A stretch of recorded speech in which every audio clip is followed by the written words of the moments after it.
مرشد اردو سے آپ کی خدمت میں حاضر۔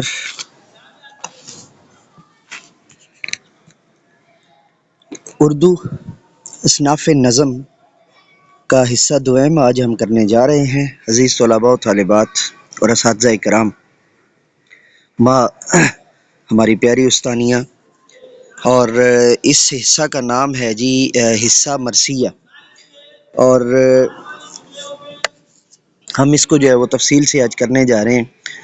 مرثیہ، مرثیہ کا کے معنی، سب سے پہلے تو ہم اس کو جو ہے وہ لے کر چلیں گے۔ مرثیہ کا لفظ، مرثیہ عربی لفظ رسا سے مشتق ہے۔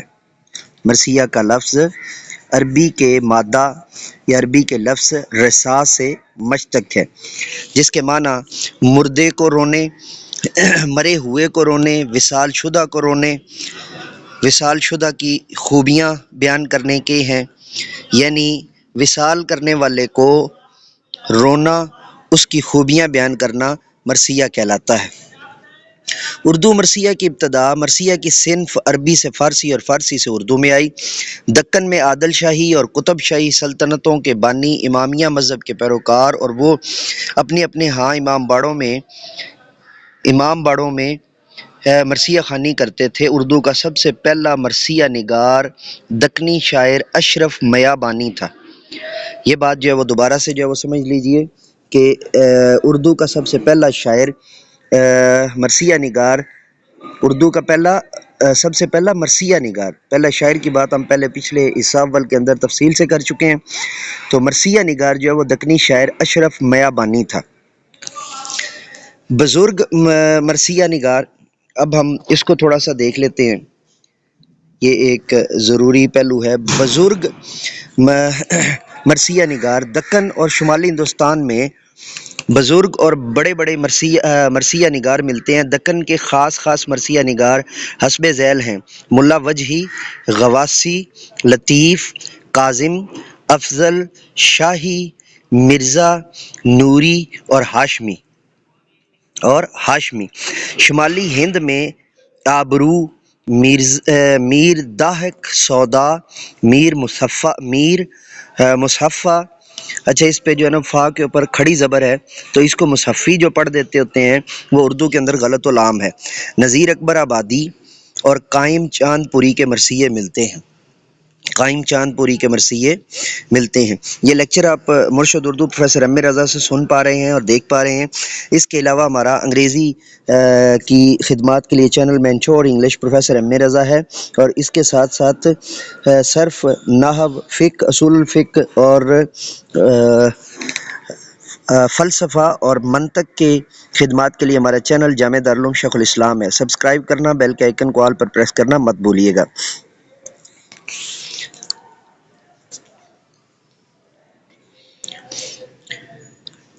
لکھنؤ میں میر خلیق، میر ضمیر، میر انیس اور مرزا دبیر نے مرثیہ نگاری کی۔ اچھا اس کو مرثیہ وہ غلط العوام ہے، مرثیہ نگاری کی۔ غالب نے زین العابدین اور حالی نے غالب کا، اور اقبال نے والدہ مرحومہ کی یاد میں داغ اور مسعود مرحوم کے مرثیے کہے۔ ٹھیک ہے جی، یہ خاص طور پہ یہاں پر جو ہے نا وہ، اب آپ جب میر انیس کو کہتے ہیں کہ جی بہت بڑا مرثیہ نگار ہے، تو کس تناظر میں؟ لکھنؤ کے اعتبار سے۔ سودا یا میر کو جب آپ بیان کرتے ہیں تو کس تناظر میں؟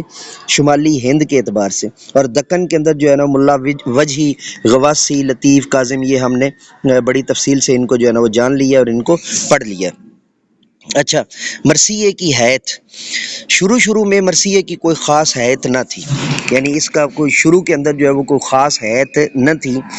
شاعر اسے غزل کی طرح متفرق اشعار میں مثنوی کی شکل میں یا مثلث یا مربع، مخمس، مسدس، ترکیب بند یا ترجیح بند میں کہتے تھے۔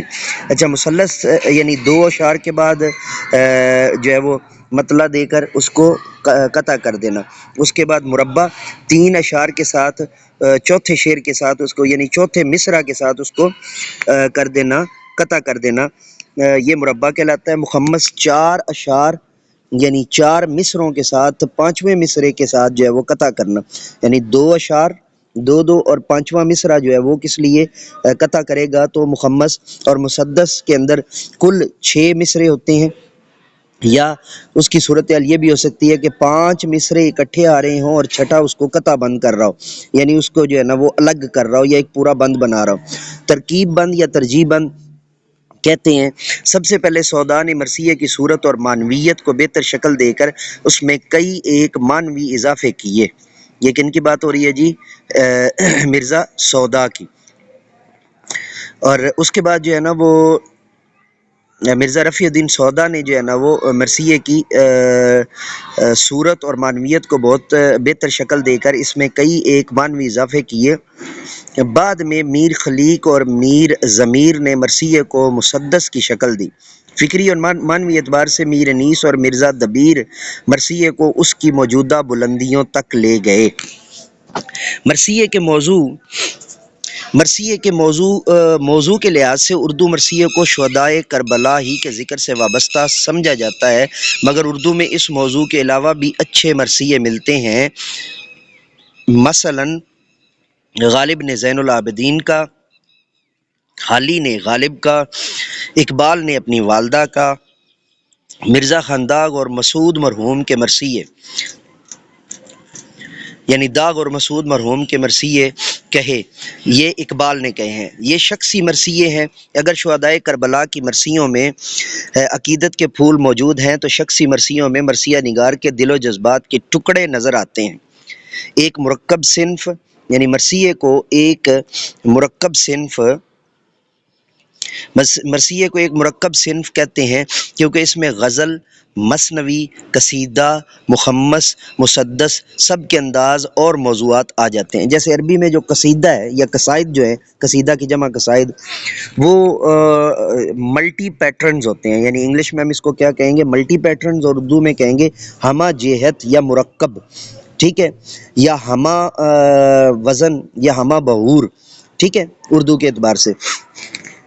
تو اسی طرح جو مرثیہ ہے اس کے اندر بھی ہمیں غزل کی صورت میں بھی دستیاب ہے، مثنوی کی صورت میں بھی دستیاب ہے، قصیدہ کی صورت میں بھی دستیاب ہے، مخمس اور مسدس کی صورت میں بھی دستیاب ہے۔ مرثیے کی خاص صفت، اردو مرثیے میں ایک ایسی خاص صفت ہے جو دوسری اصناف سخن میں سے صرف نعت میں ملتی ہے، یعنی اخلاقی پہلو سے مرثیہ بلند درجے پر ہوتا ہے کیونکہ اس میں کوئی مبتذل یعنی کہ ذلت والی یا گھٹیا بات نہیں لائی جا سکتی۔ یہ مرثیے کی خاص صفت ہے، آپ اس سے نہیں ہٹ سکتے، یہ خاص طور پہ ذہن میں رکھیے گا۔ اب اگلا اہم اور ضروری جو ہے نا عزیز طلباء و طالبات اور dear teachers, dear parents, dear subscriber, dear watchers, اب جو اگلا اور ضروری پہلو ہے وہ ہے مرثیے کے حصے۔ یہ جب تک آپ کو سمجھ میں نہیں آئیں گے تب تک آپ یاد رکھیے کہ آپ مرثیے کے حصے جب تک کلیئر نہیں ہوں گے تب تک آپ مرثیے کے جزیات کو جو ہے وہ نہیں جان پائیں گے، کیونکہ اردو میں مرثیے سے عموماً واقعات کربلا کا بیان مراد لیا جاتا ہے، سو ترتیب کے لحاظ سے اس مرثیے کے درج ذیل حصے ہوتے ہیں، یعنی واقعہ کربلا کو بیان کرنے کے اعتبار سے اس کے جو بنیں گے حصے بنیں گے وہ ضروری ہے۔ یہ مرثیے کی تمہید ہوتا ہے، یعنی اول ہے اس میں چہرہ، یہ مرثیے کی تمہید ہوتا ہے، اس حصے میں آئندہ بیان کیے جانے والے مرثیے کے 2 واقعات کے لیے فضا پیدا کی جاتی ہے، ٹھیک ہے۔ دویم یا فارسی کے اعتبار سے دوم سراپا، اس حصے میں شاعر اپنے مرثیے میں پیش کیے جانے والے ہیرو کی شکل و صورت اور کردار بیان کرتا ہے۔ سویم اردو کے اعتبار سے یا فارسی کے اعتبار سے سوم، اس حصے میں مرثیے کا ہیرو اپنے عزیز و اقارب سے میدان جنگ میں جانے کے لیے رخصت ہوتا ہے۔ چہارم آمد، اس حصے میں بتایا جاتا ہے کہ ہیرو میدان جنگ میں کس انداز سے پہنچتا ہے یا پہنچا ہے۔ پنجم رجز، عربوں کے قدیم طریقے کے مطابق ہیرو میدان جنگ میں فخریہ انداز میں شعر پڑھتا ہوا اپنے دشمنوں کو اپنے حسب و نسب، اپنی شجاعت، اپنی بہادری اور اپنی جو ہے نا وہ ہمت اور جواں مردی کے بارے میں بتاتا ہے۔ ششم جنگ، اس حصے میں ہیرو کا اپنے دشمنوں سے جنگ کرنا بیان کیا جاتا ہے۔ حقیقت میں یہ حصہ رزمیہ شاعری کی بہترین مثال ہے۔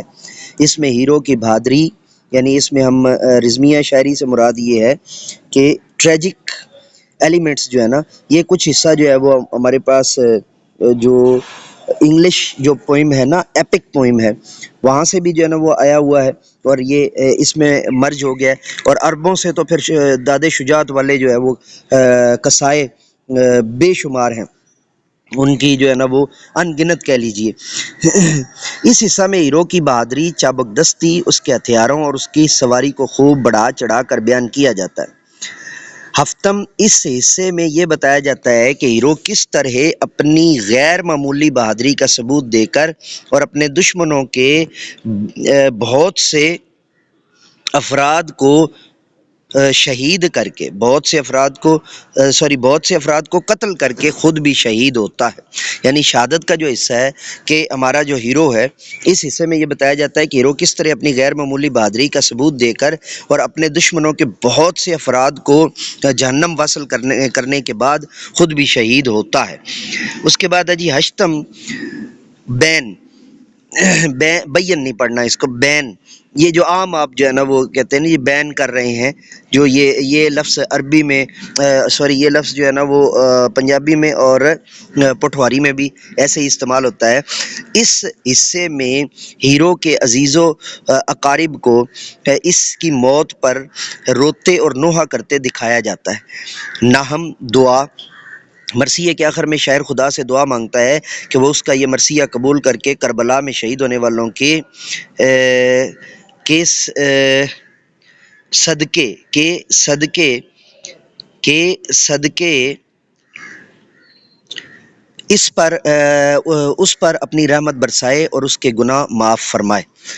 اس کے بعد ہمارا اگلا ٹاپک آ جائے گا قصیدہ۔ اب میں آپ کے جو ہے نا وہ سوالوں کے جو ہے وہ لیے منتظر ہوں۔ میں ابھی زوم سے جو ہے نا آپ کے مائکس کو آن کرتا ہوں، تو مجھے جسٹ جو ہے نا چینل کے لیے اینڈ کریڈٹ دے لینے دیں۔ یہ تھا ہمارا آج کا لیکچر مرشد اردو پروفیسر ایم اے رضا سے۔ اجازت دیجیے میرے ساتھ مل کر کے یہ انسانیت کی بہتری کے لیے، تعلیم و تربیت کے لیے ایک قدم اور۔ Let me go now and say with me, do something more for humanity, do something more for knowledge and practices. Have a good day. جی مائک آن کر دیے میں نے آپ کے۔